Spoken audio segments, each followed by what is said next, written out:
Welcome to the deep dive. You know that nagging feeling, maybe a stiff knee when you first get up? Or maybe that shoulder ache after a long day. Exactly. Yeah. It's super common, right? And lots of us just think, well, that's just life. Or I overdid it. But what if understanding it and actually finding ways to feel better was, more straightforward than you thought? So today we're doing a deep dive into joint pain. You, our listener, sent over some really fascinating sources on this. Yeah, really interesting stuff. And our mission, like always, is to pull out the most crucial bits, give you that shortcut so you're informed without getting buried in info. Expect some surprising facts, maybe a few aha moments that could shift how you think about everyday choices. That's right. And I think a key thing from these sources is that, joint pain isn't always just arthritis. Very often, it's tied to this wider inflammation happening in the body. Oh, okay. Systemic inflammation. Exactly. And the amazing part is how much our diet, our lifestyle can actually influence that. It's about moving from just putting up with it to actively using knowledge.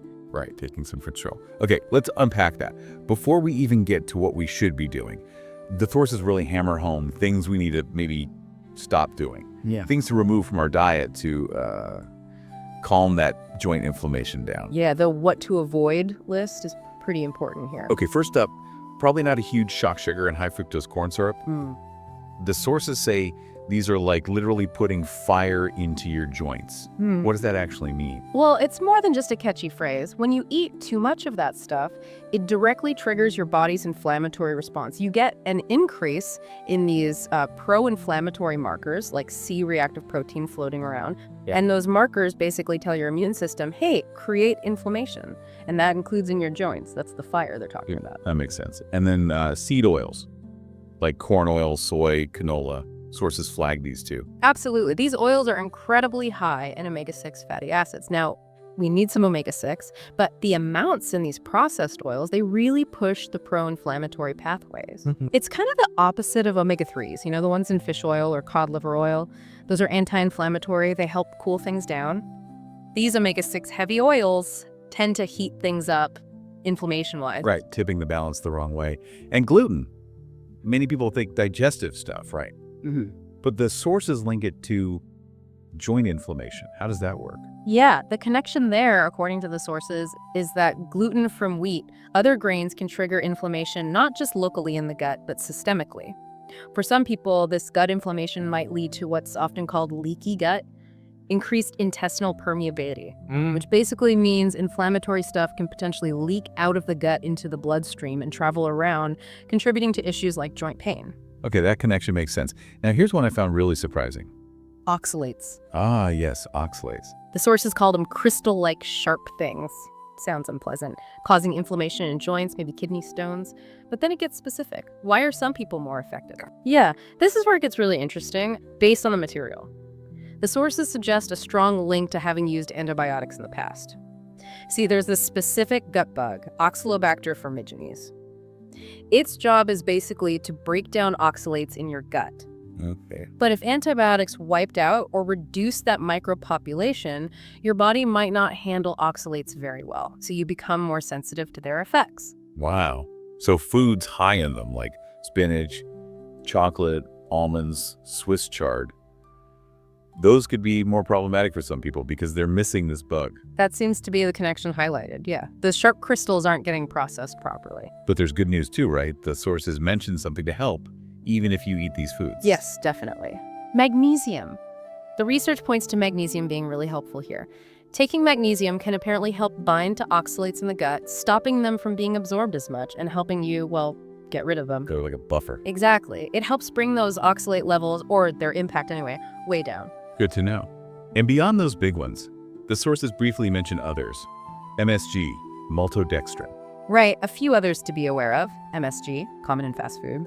Maltodextrin, that's a super refined starch you find in lots of processed stuff. Also for some individuals, nightshades, potatoes, peppers, tomatoes, and lectins found in beans, peanuts, wheat, especially soy. They can be inflammatory triggers for certain people. Okay, so quite a list of things to potentially reduce or be mindful of. Now let's flip it. What can we add? The sources talk about a powerful, simple daily drink for reducing inflammation. And the star ingredient is Turmeric powder, yes. pretty remarkable stuff. The sources say it inhibits at least 4 major inflammatory pathways. 4 pathways, wow. Yeah, and what's really compelling is how its effectiveness compares to things like ibuprofen, NSAIDs. Really, like over-the-counter pain relievers. That's what the comparison suggests, but from a natural source.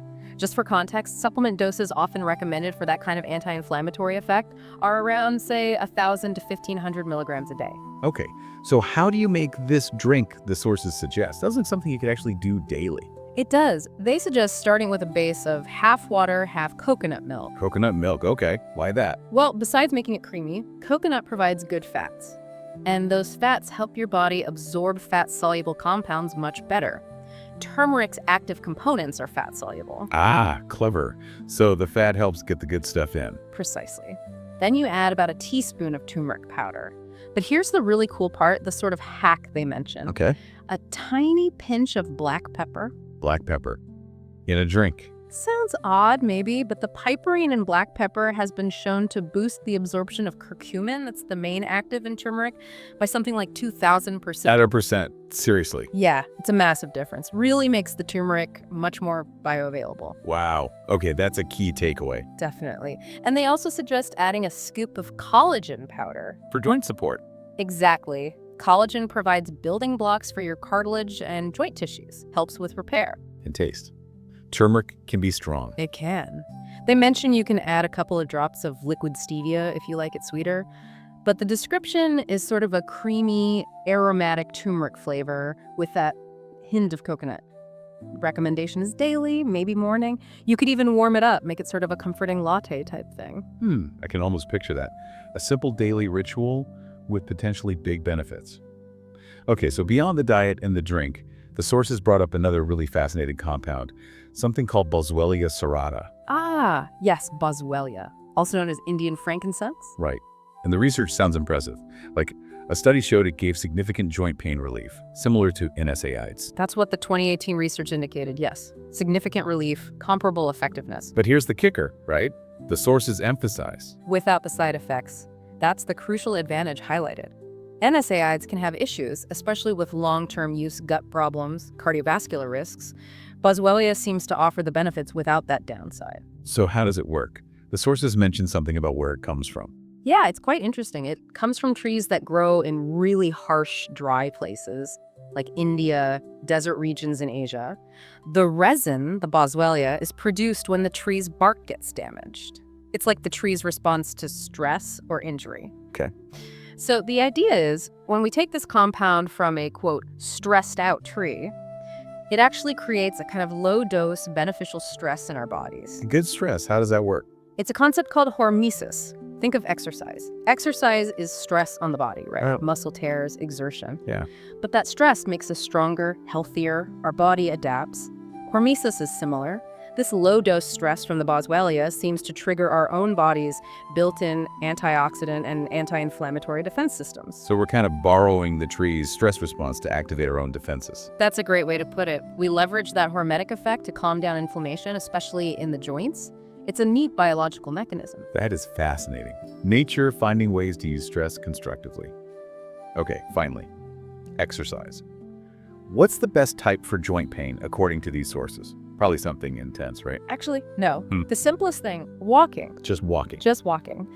The sources compare its power to hardcore medicine, which is quite a statement. But again, the key difference, no side effects. Wow. Why is walking so effective then? Well, for joints, it gently moves that synovial fluid around. That's like the joint's natural lubricant and nutrient delivery system for the cartilage. Keeps things oiled, basically. Exactly. Nourishes the cartilage, strengthens the muscles supporting the joints, and beyond joints, the sources strongly emphasize its benefit for, well, extending your life.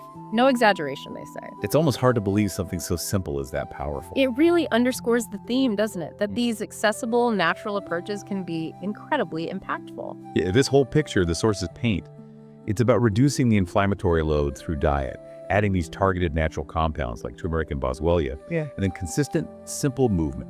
A holistic view. Okay, so let's just quickly pull together the main takeaways from this deep dive. We saw how crucial diet is cutting back on sugar, those high omega-6 seed oils, maybe gluten for some. Right, and understanding that surprising oxalate connection, especially with past antibiotic use, and how magnesium can really help there. Then that daily turmeric drink, the coconut milk base, that vital pinch of black pepper for the huge absorption boost, maybe collagen too. A powerful daily habit. And we learned about Boswellia serrata, nature's anti-inflammatory, working like NSAIDs, but without those typical side effects, through that cool hormesis mechanism. And finally, the sheer power of just walking. Simple, effective like medicine without the prescription or the side effects. This is all about giving you, our listener, that direct, impactful knowledge from the sources so you feel empowered to make choices. So maybe connecting this to the bigger picture. Here's a thought to leave you with.